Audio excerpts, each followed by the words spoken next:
Hi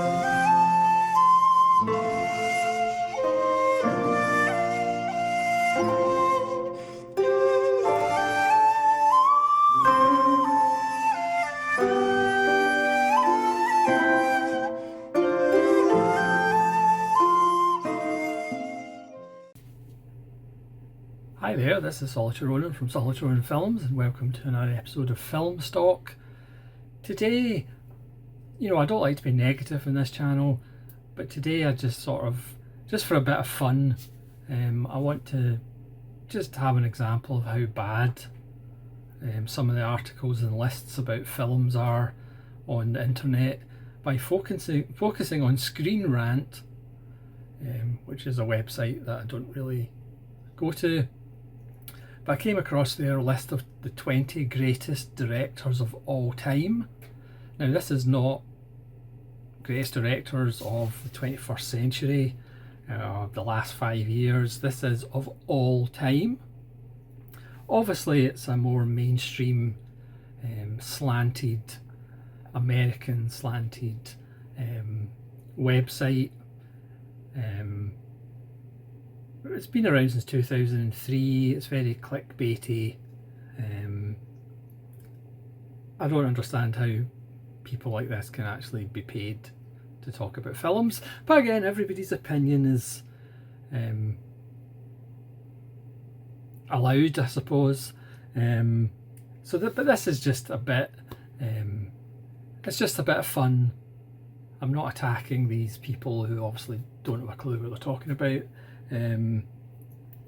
Because you could make the argument the 20th greatest directors of all time objectively. You could easily make a list and none of the 20 would be American. But we're just going to go through this, and you can kind of make up your own mind of the 2 or 3 people who wrote this list, what their kind of mentality is, perhaps what their socio-political views would be. There's some directors on this which would be on my top 100 filmmakers, top 150 directors. There's even probably 1 or 2 that might even be in my top 10 objectively greatest filmmakers, and as well favourite filmmakers. Again, this is not these writers' favourite 20 filmmakers of all time. This is the greatest 20 filmmakers of all time. Okay? So we'll start at number 20. So number 20, greatest director of all time, is Jordan Peele. Famous for being a comedian in television, he's navigated into making films, and he has made 3 films which qualifies him as the 20th greatest director of all time. He has made Get Out, which I haven't seen, Us, which I haven't seen, and Nope, which I haven't seen. I'll probably see them at some point. So he is the 20th greatest director of all time with 3 films.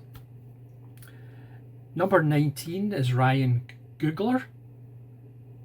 I actually had to look up who he was, but he's directed Black Panther,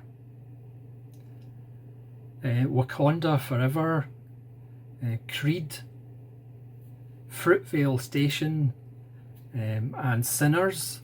So he's made quite a lot of films with Michael B. Jordan. He's the 19th greatest film director of all time.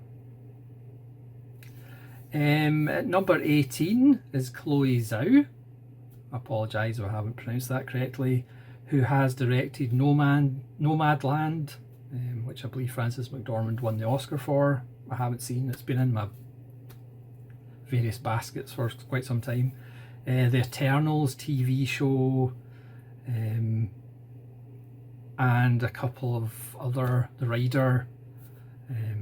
So she's the 18th greatest director of all time. Again, you'll notice that these directors don't seem to have that big of an output, but they're still the 20th, 19th and 18th greatest director of all time. Number 17 is somebody from Korea, So it's Bong Joon-ho, who I wouldn't have him as the 17th greatest director of all time, but he would certainly be in my top 150 directors or favourite 150 directors. He would probably be in my favourite 100 directors, but not necessarily at 17. At 16, we have Catherine Bigelow, who again, I like a lot of her films. I love Near Dark. Again, she would not be in my top 20 film directors, but again, just my opinion is not fact, the same way these people's opinions are not even credible. You know, Catherine Bigelow might make it in my top 150, but certainly not number 16. Number 15, somebody who's not American, Guillermo del Toro, who again I like to and love quite a lot of his films. He wouldn't be in my 15, he wouldn't be in my top 20, he would be in probably my top 100 and certainly in my top 150, but that's a little rich at 15 for me. At number 14 is David Fincher. Again, you can kind of see where this list is sort of going. Again, Fincher, I'm not even sure Fincher would be in my top 150. But I mean, he might be in my top 150, but again, I think he's on that overrated filmmakers list. At number 13 is Greta Gerwig, who has, again, as far as I know when I looked up, has directed 3 films, very much like Jordan Peele. She did Lady Bird, another version of Little Women, and Barbie, of course, and that has secured her the 13th greatest director of all time on this list. Number 12, not surprisingly, is Tarantino. Again, for me, Tarantino would now not be in my top 100. He might make my top 150, but he's certainly not the 12th greatest director of all time. Don't tell him that, obviously, because he probably thinks he's number 1. At number 11, it's Orson Welles. Now, I would have Orson Welles possibly in my top 25, possibly my top 20, but you can tell that he's on this list for Citizen Kane and nothing else. This is pretty much the entry where they kind of say, oh, you know, we have some film knowledge because we'll put Orson Welles in, even though you can probably bet they haven't seen The Stranger or Chimes at Midnight. He's probably in there just for Citizen Kane. But I don't have a problem with Orson Welles, obviously, because he'd be in my top 20. I think he's underrated. Not surprisingly, at number 9, I thought he might actually... Sorry, number 10. I've missed out number 10. Number 10 is Sofia Coppola. I don't have any of her films in the collection. I have seen Lost in Translation, which I thought was okay. I haven't seen Priscilla. I actually want to see The Virgin Suicides, I just haven't got around to it. And Mary Antoinette and the remake of The Beguiled. I haven't seen them either, but I do need to check out Virgin Suicides at some point. But Sofia Coppola, spoiler alert, she's the highest ranked female director of all time, so she is the 10th greatest director of all time. At number 9, again, somebody I thought would actually be higher, is James Cameron, who again hasn't actually made that many films, but he's certainly made quite a lot of money. Yeah, James Cameron would not be in my top 100, probably not in my top 150 either, but again, that's just my opinion. Number 8, this one's for SGS, or the Bulgarian Troglodyte. Again, I thought he would actually be higher. It's Christopher Nolan, of course, who probably would be the greatest director of the 21st century in many people's minds. This is The Prestige, which is absolutely wonderful. Yeah, surprising he's that low, at only the 8th greatest filmmaker of all time. At number 7, a man who just can't edit himself. It's Spike Lee. This is Do the Right Thing, of course. Still his best film. Yeah, Spike Lee would possibly be in my top 150, but I certainly wouldn't consider him the 7th greatest director of all time. Number 6, 2 Coppolas on the list. This is Francis Ford Coppola. Again, he would be in my top 150. Not sure he would actually make it into the top 100, maybe. He has made some great films. He's also made some not so great films. But at number 6, that's a bit rich. At number 5, to prove that the people that wrote this have an unending knowledge of world cinema, Kurosawa is number 5. Obviously he'd be higher in my personal list. This is the 4K of Throne of Blood, which looks absolutely gorgeous. Obviously Kurosawa is kind of a gateway drug for people into not only Japanese cinema but world cinema, as in non-English language cinema. So he's important. Several of these films have also been remade by Hollywood several times. Obviously he was inspired by Dashiell Hammett and John Ford as well. So Kurosawa is one of those names that always appears on these lists, even if the people writing it don't really have that much knowledge about cinema. It's like, yeah, we'll put Kurosawa on it. That shows us we know about non-English language cinema. At number 4, again, somebody I thought would actually be higher. It's Spielberg. This is his magnus opus, Indiana Jones and the Temple of Doom.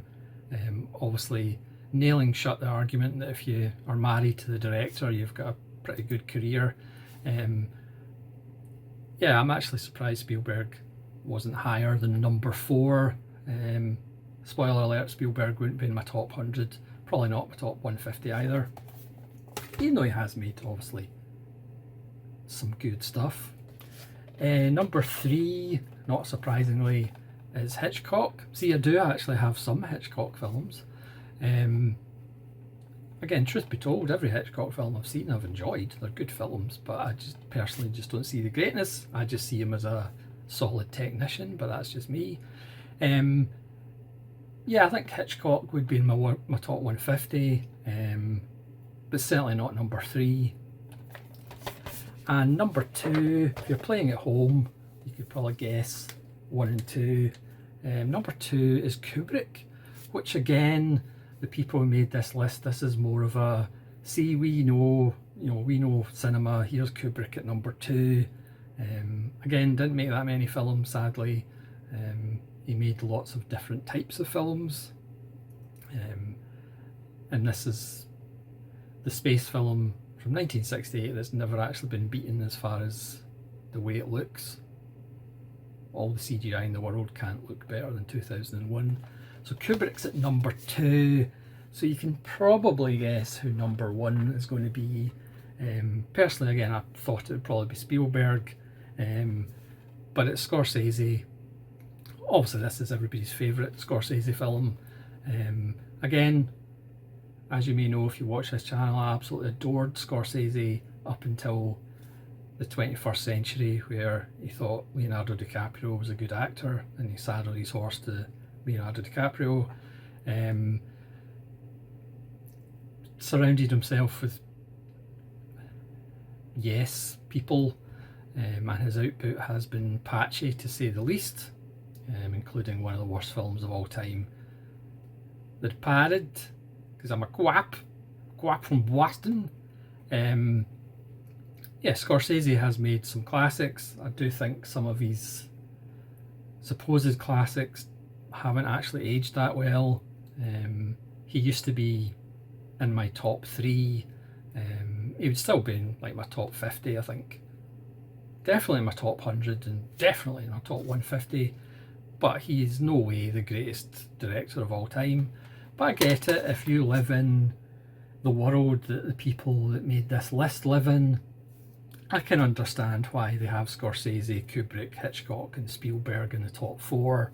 You know, and if it's a mainstream list, you can't really argue with that top 4 if it's a kind of mainstream list. But if you're talking about the greatest directors of all time, you're not quantifying it as the greatest mainstream directors or the greatest American directors. You know, obviously there's people like Del Toro and Kurosawa, obviously, Bong Joon-ho.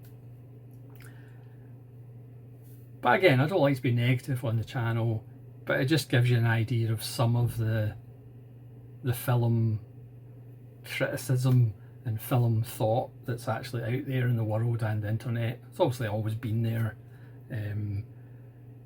but this was a list that was just so daft that I just had to do a wee video on it. Again, you know, I need to update my top 150 directors and do a video for that, and I'm sure there'd be people who would laugh at my top 150.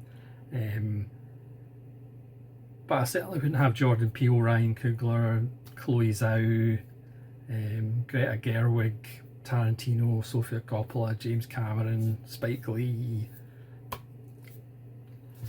But that's, again, it's an opinion, you know. Opinions matter, apparently. Everybody's allowed one, apparently. I mean, the planet I come from, everybody's not allowed an opinion, but